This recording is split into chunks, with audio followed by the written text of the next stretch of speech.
எல்லோருக்கும் வணக்கம். இன்றைக்கி நம்ம என்ன பார்க்க போகிறோம்னா, ஒரு அசத்தலான அடை எப்படி செய்யலான்னு பார்க்கலாமா? ஒரு பாத்திரத்தை எடுத்துக்கோங்க. நான் எடுத்திருக்க அளவு ஒரு வீசம்படி கடலைப்பருப்பு எடுத்திருக்கேன்.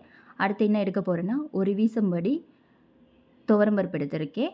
அடுத்து ஒரு வீசம்படி பாசிப்பருப்பு எடுத்திருக்கேன். அதே வீசம்படியில் என்ன எடுக்கிறேன்னா, இட்லி அரிசி. நான் இட்லி அரிசி யூஸ் பண்ணுறதுனால நான் இட்லி அரிசி, நீங்கள் எந்த அரிசி வேணாலும் யூஸ் பண்ணிக்கலாம். எல்லா பருப்பையும் சம அளவில் எடுத்து வச்சுக்கோங்க. ஏன்னா ரேஷியோ நல்லா இருந்தால் தான் நம்ம செய்கிற முறையும் நல்லாயிருக்கும். இப்போ எல்லாத்தையும் நல்லா மிக்ஸ் பண்ணிக்கோங்க. மிக்ஸ் பண்ணிவிட்டு என்ன பண்ண போகிறீங்கன்னா, நல்லா வாஷ் பண்ணிடுங்க. ஒரு தடவையால் ஒரு தடவைக்கு 4 தடவையாவது நல்லா வாஷ் பண்ணிடுங்க. ஏன்னா அதில் நிறையா டஸ்ட் இருக்கும்ல. ஸோ வாஷ் பண்ணிவிட்டு தண்ணி ஊற்றி ஊற வைங்க. இது ஒரு எவ்வளோ நேரம் ஊறணும்னா, ஒரு 4 மணி நேரத்துலேருந்து 5 மணி நேரம் ஊறினா கூட தாராளம் தான். இதுவே ஒர்க் பண்ணுறவங்களா இருந்தால் ஒரு 3 ஹவர்ஸ் கூட ஊற வச்சுக்கிட்டு செஞ்சுக்கலாம். அடுத்து அது ஊறட்டும். அடுத்து அதுக்கு தேவையான பொருளை பார்ப்போமா? ஒரு 1/4 கிலோ சின்ன வெங்காயம் எடுத்துக்கோங்க. ஒரு அரை மூடி தேங்காய் எடுத்துக்கோங்க. ஒரு கைப்பிடி அளவு கருவேப்பிலை எடுத்துக்கோங்க. அடை செய்கிறதுக்கு பொதுவாக எப்போதுமே சின்ன வெங்காயம் போட்டால் தான் நல்ல டேஸ்ட்டாகவும் இருக்கும். தேங்காய் எந்த அளவுக்கு போடுறீங்களோ அந்த அளவுக்கு உங்களுக்கு நீங்கள் சாப்பிடும்போதோ அதோட ஆசையை தூண்டும். பக்கத்தில் என்ன வச்சுருக்கேன்னா, சோம்பு வச்சுருக்கேன். ஒரு 2 டீஸ்பூன் சோம்பு வச்சுக்கோங்க. ஒரு 7, 8 வரமிளகாய் வச்சுக்கோங்க. பாருங்கள், நான் ஒரு 5 மணி நேரம் ஊற வச்சுன்னா இப்போ அந்த பருப்பு எப்படி இருக்குன்னு பார்த்தீங்களா? நல்லா ஊறிடுச்சு. தேவையான அளவு உப்பு எடுத்து வச்சுக்கோங்க. இப்போ இந்த வெங்காயம், கருவேப்பிலை, தேங்காவெல்லாம் நல்லா பொடிசாக நறுக்கி வச்சுக்கோங்க. ஏன்னா நம்ம இது எல்லாத்தையும் போட்டு மிக்ஸ் பண்ணணும். ஓகேவா? எல்லாத்தையும் நறுக்கி வச்சுட்டு அதுக்கப்புறம் என்ன பண்ண போகிறோம்னா, நறுக்கி வச்சுருக்கீங்கள்ல, இது எல்லாமே சேர்ந்து செய்கிறது தான் அடை. சரியா? இந்த அடை குழந்தைகள்லேருந்து பெரியவங்கள விரும்பி சாப்பிடுவாங்க. நம்ம மாதத்துக்கு ஒரு தடவை செஞ்சால் கூட நல்லது தான். ஏன்னா இது ஒரு ஹெல்த்தியான டிஷ்ஷில் நம்ம இட்லி தோசை எத்தனை நாள் தான் சாப்பிட்றது? ஒரு கொஞ்சம் வேறு விதமாக சாப்பிடணும், குழந்தைகளுக்கு பிடிச்ச மாதிரி கொடுக்கணும்னா இதை ஒரு தடவை ட்ரை பண்ணி பாருங்கள். கண்டிப்பாக உங்கள் வீட்டு குழந்தைகள் நல்லா சாப்பிடுவாங்க. ஏன்னா என் வீட்டில் உள்ள குழந்தைகளுக்கு அடை ரொம்ப ரொம்ப பிடிக்கும். அடுத்து நம்ம என்ன பண்ணலாம்னா,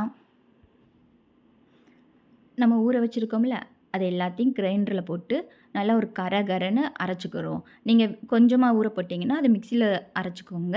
நான் எப்போவும் கிரைண்டரில் போட்டு தான் பழக்கம். ஸோ நான் கிரைண்டரில் போடுறேன். பாருங்கள், எல்லாத்தையும் நல்லா வாஷ் பண்ணிவிட்டு அந்த ஊற வச்சுருக்கோம்ல, ஊற வச்சதை அந்த தண்ணியை யூஸ் பண்ணிக்கலாம். அதுலேருந்து கொஞ்சம் கொஞ்சமாக எடுத்து அந்த இதில் கிரைண்டருக்குள்ளே உள்ளே போடுங்க. உள்ளே போட்டுட்டு கொஞ்சம் கவனமாகவே இந்த அரைக்கிறப்ப ரொம்ப கவனமாக இருக்கணும். ஏன்னா நம்ம ரொம்ப தோசைக்கு மாதிரி அரைச்சிடக்கூடாது. நம்ம இதை தோசை மாதிரி இழுக்க போகிறது கிடையாது. அடங்கிறது நான் எப்படி செய்கிறேன் நீங்கள் நல்லா பாருங்கள். ஓகேவா? இப்போ நல்லா இது பண்ணிவிட்டு கொஞ்சம் தண்ணி ஊற்றிட்டு சுற்றி உள்ளது எல்லாத்தையும் வலிச்சு விட்ருங்க.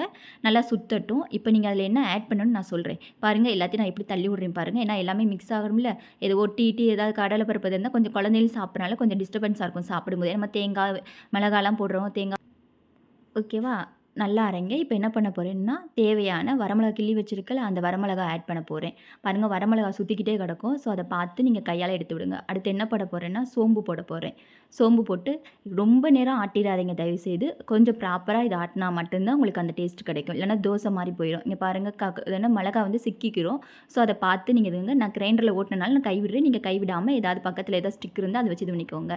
அப்பப்போ செக் பண்ணிக்கோங்க. தண்ணி அதிகமாக ஊற்றிடாதீங்க. இது நம்ம நல்லா கேட்டுக்கோங்க, தோசை மாதிரி கிடையாது. இது பேர் அடை. ஸோ நல்லா பார்த்துக்கிட்டு நான் பாருங்கள் எப்படி பண்ணுறேன் பாருங்கள். என் கையில் எப்படி தெரியுது பாருங்கள். நல்லா அரைப்படையில் பாருங்களேன், கொஞ்சம் கரகரன்னு இருக்குது பாருங்கள். ஓகே, இதுதான் நமக்கு தேவை. ஓகேவா? நல்லா இது பண்ணிவிட்டு அந்த காமிக்க நல்லா பாருங்கள். ஒரு 70% இப்போ இருக்குதுன்னு நினைக்கிறேன். ஆமாம், நல்லா கரகரன்னு உங்களுக்கு தெரியுது. அந்த பருப்பு அந்த எல்லாமே உங்களுக்கு தெரியும் பாருங்கள். இட்லி மாவு மாதிரி இல்லாமல் நமக்கு கரெக்டாக தெரியும் பாருங்கள். நல்லா ஓடட்டும். இப்போ தேவையான அளவு உப்பு போடுங்க. இந்த நேரத்தில் உப்பு போட்டு ஒரு 2, 3 சுற்றுனா போதும். பாருங்கள் எந்த மாதிரி அரையுதுன்னு பாருங்கள். இந்த ஸ்டேஜில் நீங்கள் கவனமாக பார்த்துக்கிட்டே இருக்கணும். கை விட்டு கூட லைட்டாக ஓரங்களை பாருங்கள். ஏன்னா அது கொஞ்சம் ஓகே, இதை அரைச்சது போதும். நம்ம ஏற்கனவே நறுக்கி வச்சுருக்கோம்ல, தேங்காய், சின்ன வெங்காயம், கருவேப்பிலை எல்லாத்தையும் என்ன பண்ண போகிறோம், ஒரு பாத்திரத்தில் போட்டு நல்லா மிக்ஸ் பண்ண போகிறோம். ஏன்னா நம்ம வெங்காயம் நறுக்குனதெல்லாம் கொஞ்சம் பெருசாக உள்ளதெல்லாம் இருக்கும். ஸோ அதை என்ன பண்ணுறோம்னா, தனியாக பிரிக்கிறதுக்காக மொத்தமாக போட்டு ஒரு கிளற போகிறோம். அப்போ தான் வெங்காயம் தடிமணம் இல்லாமல் எல்லாமே லூஸ் ஆகும். சரியா? அந்த இது என்ன சொல்கிறது, அந்த உள்ள நிறையா வெங்காயம் வந்து பிரிஞ்சு வரும். ஓகேவா?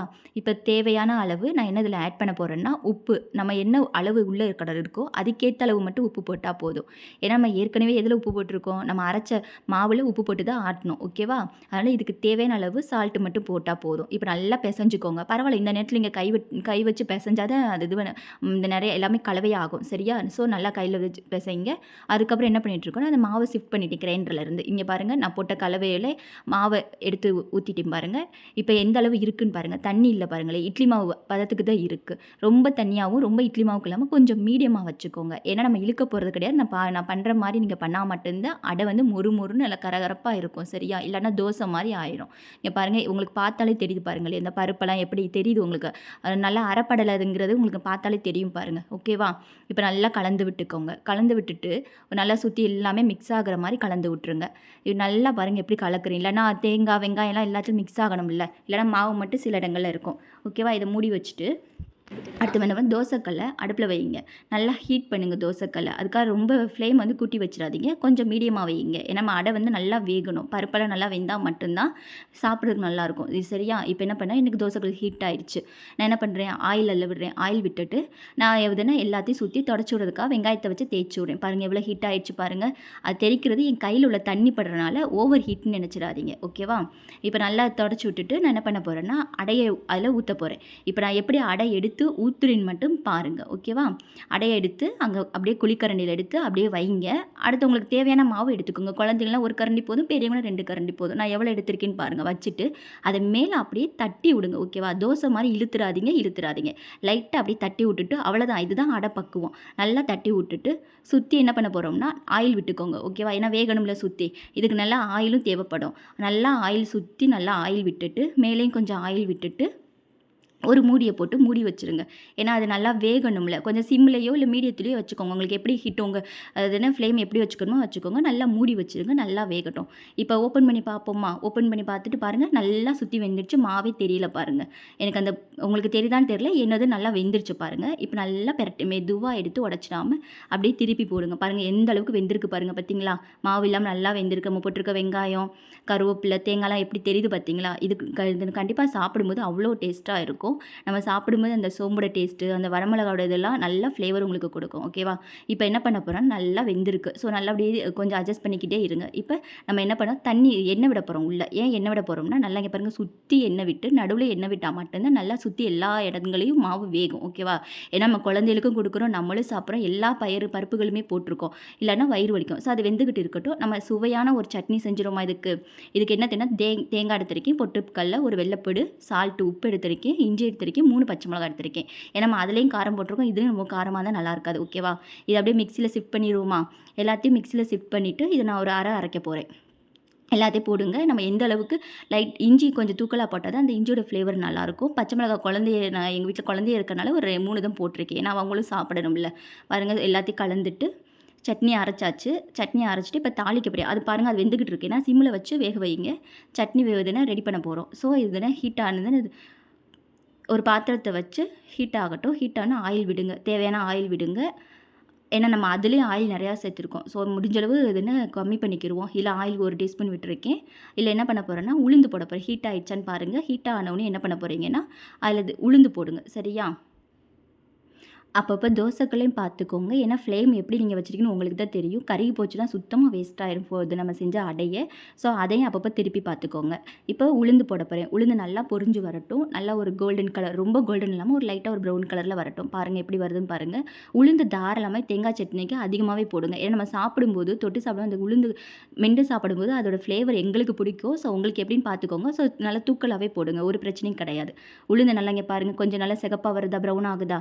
வந்தோடனே அடுத்து என்ன பண்ண போகிறோம்னா கடுகு கொஞ்சமாக கடுகு போட்டால் போதும். ஏன்னா சில பேருக்கு கடுகோட டேஸ்ட்டு பிடிக்காது. அதனால் கொஞ்சமாக லைட்டாக கடுகு போட்டுக்கோங்க. பேருக்கு போட்டுக்கோங்க. கடுகு போட்டு நல்லா பொரிய விடுங்க. நல்லா பொரிஞ்சு வரட்டும். பொரிஞ்சு வந்தோடனே என்ன பண்ணலாம், அடுத்து ஒரே ஒரு வரமிளகா சும்மா பேருக்கு போட்டுக்கோங்க. ஓகேவா?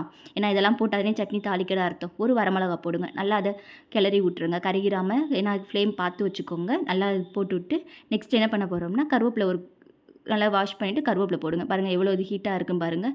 நல்லா போட்டுட்டு நம்ம அரைச்சி வச்சுருக்கோம்னா சட்னி, அந்த சட்னியில் அப்படியே போகுதுன்னா கொட்டி விட்ருங்க. பாருங்கள் எந்த அளவுக்கு இருக்குது சட்னி. நம்ம என்ன தான் அரைச்சாலும் தாளித்து போட்டோன்னே எவ்வளோ கலர்ஃபுல்லாக இருக்குது பாருங்கள். அந்த க்ரீன் கலரு, அந்த வரமிளகா கலர்லாம் எவ்வளோ இதாக இருக்குது பாருங்கள். ஓகே, நம்ம செஞ்ச அடையும் ரெடி ஆகிடுச்சு. அடையை எடுத்து பாருங்கள் எப்படி வெந்துருச்சுன்னு பாருங்கள்.